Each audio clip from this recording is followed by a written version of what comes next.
Hello, का आज तू हमसे मिल सकेलू? का भैल तू कुछ बोलत का ना हो? हमके कुछ जरूरी बात करे खाए तो से। हाँ बोला ना का भाई? तो का एक के फोटो भेज लिए, देख के बतावा कैसन हो।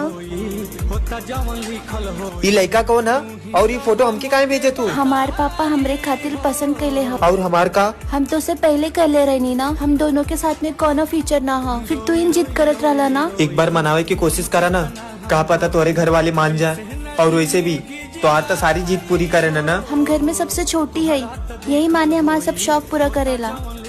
वैसे भी फैसला बहुत बड़ा बा, तू हमारे कास्ट के ना हवा, पापा ना मानिए। अगर हमारे घर वाले मान जाइए तो तू चलबू हमारे साथ? अगर हम तोरे साथे तोरे घरे चल गई नी ना, तो जिंदगी भर के लिए हमारू घर छूट जाये जहाँ हमारे बचपन गुजरल हो।